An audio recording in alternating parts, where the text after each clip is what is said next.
Hi guys, my name is Carla and welcome to my channel Chlorophyll is the New Black. Today I'm going to do finally part 3 of my houseplant tour. It took a while, I know, but we are there. In this case, I'm going to show you the plants that I have that normally require higher amount of light. And those ones I have them in my southwest facing windows, considering that I'm in the north hemisphere, of course, of the world. I don't know the name of all of them, but I will try my best to tell you some of the names. So let's start with this.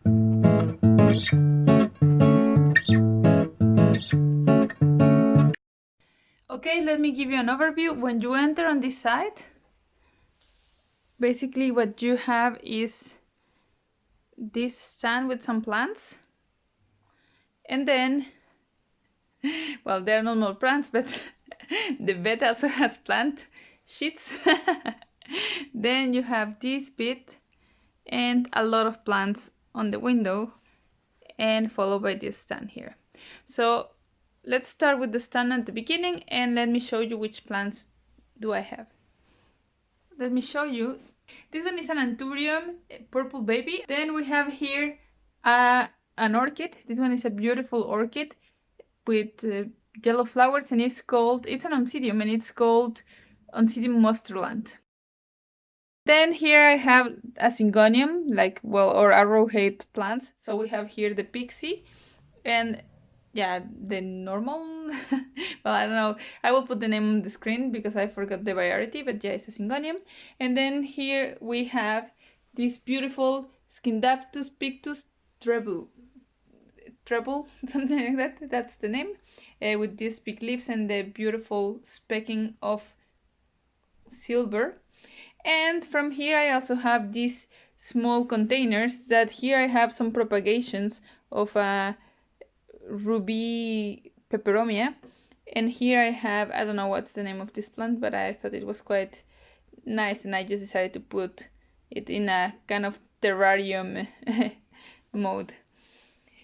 Then here I have this one that is a confetti plant, and here we have I forgot the name of this one, but I will put it on the screen. Continuing, I have here some succulents and a bonsai. So let's start with this one. This one is an aloe that I have had for 3-4 years now. Then I got this one as a present from a friend, but it's doing great. It's an euphorbia. And then I have this bonsai tree that is called Carmona. This bonsai tree is amazing. It's just like so temperamental. Like sometimes it's bushy, full of leaves and just looking great, and sometimes it just decides to drop all the leaves and look bold. So yeah, always happens. One day to another, it's just it does whatever it wants. So yeah, that's how it goes. Then I have here some succulents. This one is known as jade plant, and this one I have no ID for this one, and this one I knew but I forgot, so I owe you the name. Then here I have another jade plant that, by the way, I need to buy pots. They're quite expensive, so I was waiting to have like some kind of flea markets, but yeah, with the situation now, that's not going to happen anytime soon. So yeah, anyway. Then here I have this beautiful caladium that is called Miss Muffet. And well, you can see the beautiful specking, and also some leaves have like some darker green like this. It's quite beautiful, I think. Then I have like this whale fin that is a Sansevieria. Then here I have this blue candle cactus that is actually from Mexico. I was surprised, and I think that is very beautiful, and I have it as well for a couple of years already.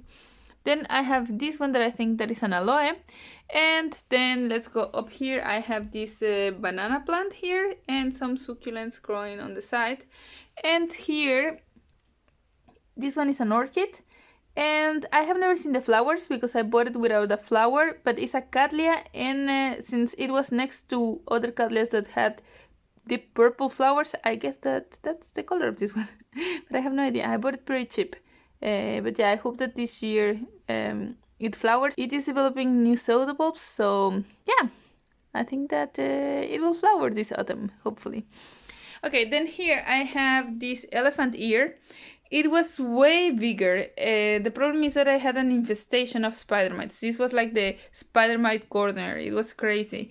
Anyway, so I had to cut the leaves. So you can see there that I cut the big leaves because they were very affected. And now, well, I'm hoping for the best and for it to recover.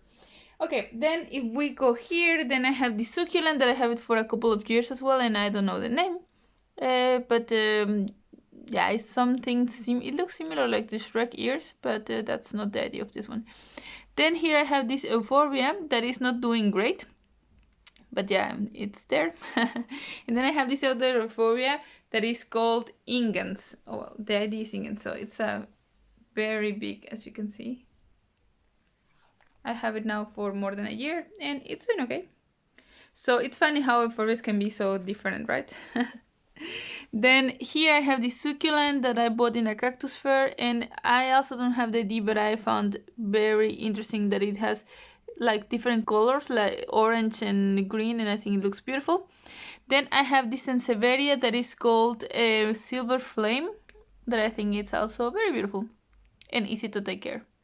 And then if we see here, I have like a bunch of succulents. So I'm not going in detail with telling you about each because it will take me a long time, but I will tell you like the main features. So I have many of these ones are called living stones. So if we look at here, I have like some similar ones that are, if you see this one and this one, and for example, let me give you a close-up of this one, and also this one. So all these ones that look like small brains this, they are lithops, and they are called as well, yeah, living stones. Also from the same, let's say, family or related, that are also called living stones as a popular name, are these Pleiospilos, that are basically these ones here. So they are called like that because when they are in the desert, that they are from Africa, they really camouflage themselves. They look like rocks so that they are not eaten because they store a lot of water. This is full of water. So then, of course, other animals and so on want to eat it, but then they need to camouflage to survive. So that's why they are called like that. And this one is also a Pleiospilos, but this one is a purple color. Again, a lithops. Then we have like from the same type. These ones are called Fenestraria, and then these ones I think Lapidaria, and then the rest are some. And this one I forgot, but the rest ones. Oh, these ones are also, as you can see, Pleiospilos. This one is a different succulent. This one is a Crassula Deceptor, and the rest, well, oh, this one is a Codex here. You can see the Codex there. It's now active, so that's nice. What else can I tell you? Many are cacti. This one is not a cactus, actually. It's funny because this one is also an euphorbia. It's called Euphorbia Obesa, and I think that is so beautiful. And you can see there the remaining of flower that it had. And what else? I have some Mexican ones. That this one is native from Mexico. There is a cactus, and this one as well. I bought these two because the flowers just look amazing. So I hope to have soon flowers. Okay, so continuing here, underneath here I have some succulent propagations that I took in another of my videos that I will link down below. Then here I have like some propagations of the Crassula Deceptor, and here I just have a Philodendron scandens, or yeah, it's also known as Philodendron Brasil. And here I have like some codexes that are, I will list the name, but yeah, now they are not active, so you can see that this is basically dry, but when they are, active, all of these are actually green leaves, and it looks pretty beautiful. And here I have another project that I will tell you in another video. Continuing here, I have this beautiful Philodendron Selloum that I got from my boyfriend like 2 years ago, and it's still doing great. So I reported recently. And let's go now in the plants that are hanging. So coming a little bit back, then here I have this beautiful Hoya linearis that actually has produced double of stems that it had. So actually, and it's pretty long, as you can see.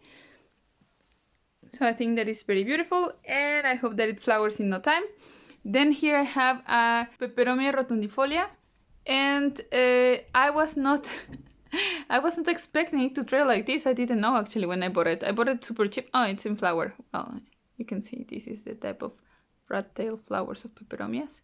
And I was not expecting for it to trail like this. It was just, I just bought it super cheap, and then I thought like, actually I bought 2 for 1. And then I just put it and look at it. I think it looks amazing. I have another one here. As you can see, it's also long. Oh, the light is not helping me, but yeah, this one is the second one that is also pretty long. Then here I have some lipstick plant that I have shown it in some videos before because it was in flower. It has some beautiful pink flowers. And this one is a beautiful Senecio Royanis or something like that. I'm pretty bad with names, but it's the string of raindrops. You can see that actually it has grown pretty well. And it's pretty long as well. Then here I have this Dischieria numularia that also is called string of nickels. Then you can see that it's also pretty long and it's doing pretty well. It still has some flowers. Let me show you. Yeah, here for example you can see this beautiful small flower. Oh, he's moving too much, but yeah, that white thing is the flower. Then next I have this beautiful Hoya Australis Lisa, and look at it, it just decided to climb all the way up. So it has grown a ton and it's doing great. It's very beautiful.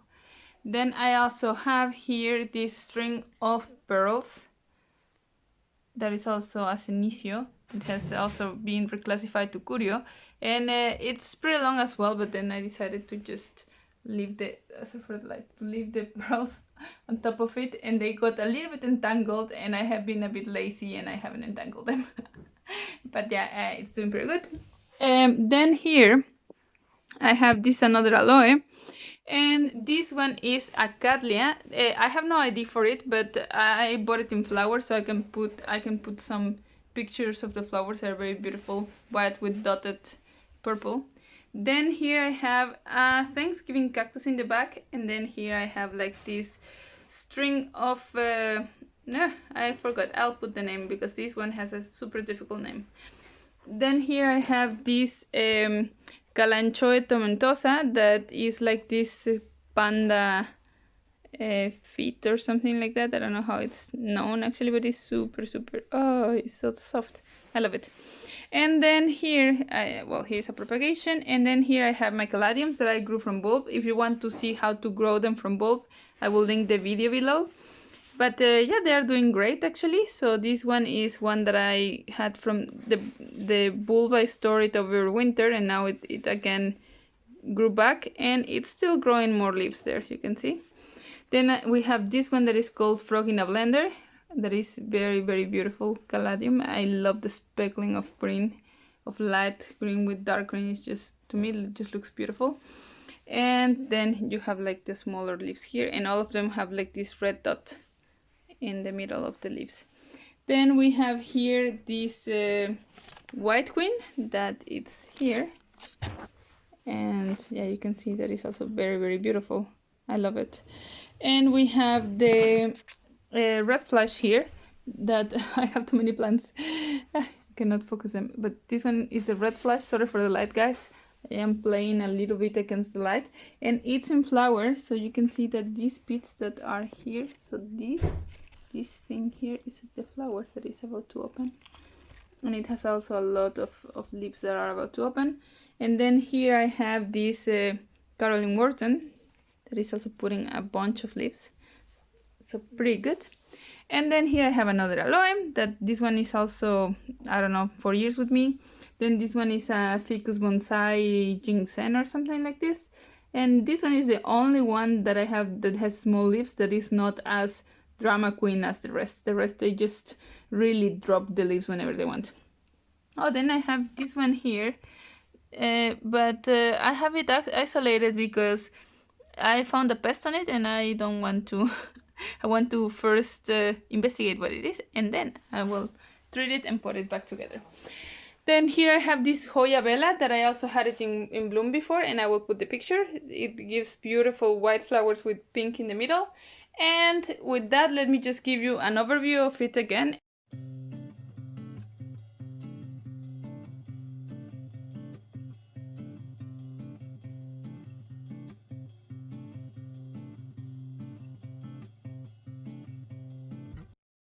Well guys, that's all for now. I hope you liked the video. If you think that this channel can be something for you, please subscribe and click the bell to receive a notification every time that I upload a video. And thanks for watching. See you in the next video.